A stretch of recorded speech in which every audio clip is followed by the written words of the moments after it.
یزید بن معاویہ جب اپنے مذموم کارناموں اور سیاہ اعمالوں کے ساتھ رخصت ہوا تو اس وسیع و عریض حکومت کا حدود اربع 3 حصوں پر تقسیم ہو گیا۔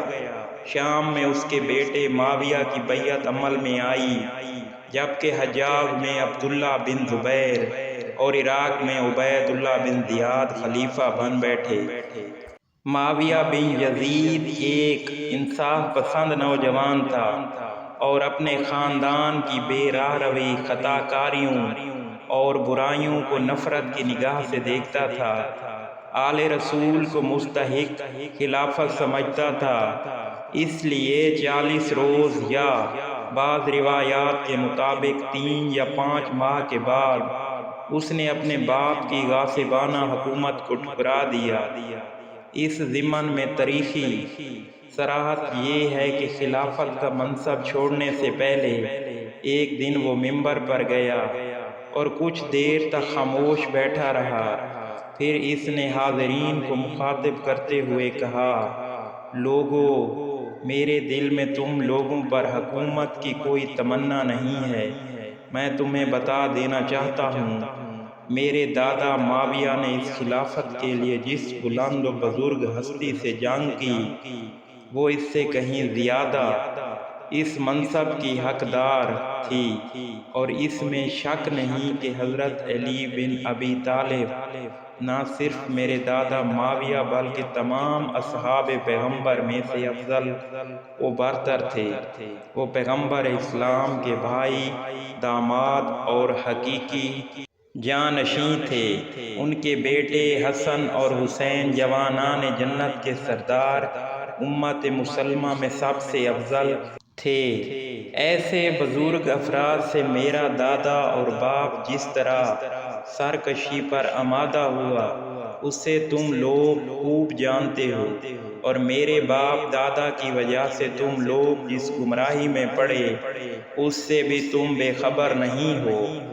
اس میں کوئی شک نہیں کہ میرے دادا کو اپنے ارادہ و مقصد میں کامیابی حاصل ہوئی اور اس کے سارے دنیاوی کام بن گئے، مگر جب موت نے اسے اپنے شکنجے میں جکڑا تو وہ اپنے اعمال میں اس طرح گرفتار ہو کر دنیا سے گیا کہ آج اپنی قبر میں اکیلا پڑا اپنے کرتوتوں کی سزا بھگت رہا ہے، اور جو شیطانیت و فرعونیت اس نے اختیار کر رکھی تھی، اس کا انجام اپنی آنکھوں سے دیکھ رہا ہے۔ پھر یہ خلافت میرے باپ یزید کے سپرد ہوئی، تو جس گمراہی و ضلالت میں میرا دادا تھا، اسی گمراہی و ضلالت میں پڑ کر میرا باپ بھی خلیفہ بن بیٹھا، حالانکہ وہ اپنی اسلام کش باتوں، دین سوز حرکتوں اور اپنی سیاہ کاریوں کی وجہ سے اس منصب کا اہل نہیں تھا۔ امت مسلمہ کا خلیفہ اور اس کے سردار بن سکے گا، مگر وہ اپنی نفس پرستی کی وجہ سے اس گمراہی پر آمادہ ہو گیا، اور اس نے اپنے برے کاموں کو اچھا سمجھا۔ اس نے دنیا میں جو اندھیرا کیا اس سے سارا زمانہ واقف ہے۔ وہ اللہ سے بغاوت اور سرکشی پر آمادہ ہو گیا، اور رسول خدا صلی اللہ علیہ وآلہ وسلم سے اس نے ایسی دشمنی کی کہ حضرت کی اولاد کا خون بہا دیا، مگر اس کی مدت کم رہی اور آخرکار اس کا ظلم اس کی موت کے ساتھ ختم ہو گیا۔ اب وہ اپنے گناہوں کی زنجیروں میں جکڑا ہوا قبر میں پڑا ہے اور اپنے اعمال کی سزا بھگت رہا ہے، مگر کب؟ جب کسی ندامت کا کوئی فائدہ نہیں۔ کاش یہ معلوم ہو جاتا کہ وہاں اس نے کون سا بہانہ تراشا ہے۔ اس کے بعد معاویہ بن یزید پر گریہ طاری ہو گیا، اور وہ دیر تک روتا رہا۔ جب دل پر کچھ پا قابو حاصل ہوا تو بولا کہ اب میں اپنے ظالم و جابر خاندان بنی امیہ کا تیسرا خلیفہ بنایا گیا ہوں۔ بھائیو، مجھ میں اتنی سکت و صلاحیت نہیں ہے کہ میں اپنے باپ دادا اور تم لوگوں کے گناہوں کا بوجھ اٹھا سکوں، اور خدا مجھے وہ دن نہ دکھائے کہ میں برے اعمال کے ساتھ اس کی بارگاہ میں پہنچوں۔ میں چاہتا ہوں کہ اس سلسلے میں تمہاری رہبری کروں اور بتا دوں کہ یہ منصب کس کے لیے زیبا ہے۔ سنو، امام زین العابدین علیہ السلام موجود ہیں، ان میں کسی طرح کا کوئی عیب نہیں نکالا جا سکتا، وہ اس خلافت کے حقدار اور مستحق ہیں۔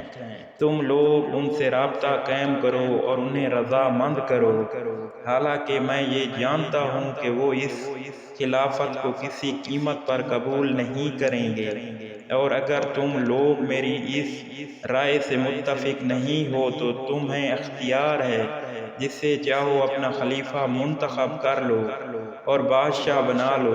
میں نے تمہاری گردنوں سے اپنی بیعت اٹھا لی۔ جس ممبر پر معاویہ بن یزید یہ خطبہ دے رہا تھا، اس کے نیچے مروان بن حکم بھی بیٹھا ہوا تھا۔ خطبہ ختم ہوتے ہی وہ بولا، کیا حضرت عمر کی سنت جاری کرنے کا ارادہ ہے؟ کیا جس طرح انہوں نے اپنے بعد خلافت کو شورا کے حوالے کیا تھا، تم بھی اسے شورا کے سپرد کرنا چاہتے ہو؟ اس پر معاویہ بن یزید نے کہا، آپ میرے پاس سے چلے جائیں، آپ مجھے میرے دین میں دھوکہ دینا چاہتے ہیں۔ خدا کی قسم، اگر خلافت کوئی نفع کی چیز ہے تو میرے باپ نے اس سے سخت نقصان اٹھایا اور گناہوں کا ذخیرہ مہیا کیا، اور اگر خلافت کوئی وبال کی چیز ہے تو میرے باپ کو اس سے جس قدر برائی حاصل ہوئی ہے وہ کافی ہے۔ یہ کہہ کر معاویہ ممبر سے نیچے اترا۔ پھر اس کی ماں اور دوسرے رشتہ دار جب اس کے پاس گئے تو دیکھا کہ وہ پھوٹ پھوٹ کر رو رہا ہے۔ اس کی ماں نے کہا، کاش تو حیض ہی میں مر جاتا اور اس دن کی نوبت نہ آتی۔ معاویہ نے کہا، خدا کی قسم کاش ایسا ہی ہوتا۔ پھر کہا، اگر میرے پروردگار نے مجھ پر رحم نہ کیا تو میری نجات کسی طرح نہیں ہو سکتی۔ معاویہ کی اس گفتگو کے بعد بنی امیہ کے سربراہ لوگ آئے، اس کے استاد عمر مقصوص کی طرف متوجہ ہوئے، اس سے کہنے لگے کہ تم نے ہی معاویہ کو یہ سبق پڑھایا ہے اور اسے خلافت سے علیحدہ کیا ہے، اور تم ہی نے علی اور اولاد علی کی محبت اس کے دل میں راسخ کی ہے، یہاں تک کہ معاویہ نے ہم لوگوں کے جو عیوب اور مظالم بیان کیے ہیں، ان سب کا باعث صرف تمہاری ہی ذات ہے۔ عمر مقصوص نے جواب دیا، خدا کی قسم یہ سب کچھ میری وجہ سے نہیں ہوا، نہ ان تمام باتوں کا مجھ سے کوئی واسطہ و سروکار ہے، بلکہ وہ بچپن ہی سے آل رسول کی محبت لے کے پیدا ہوا ہے۔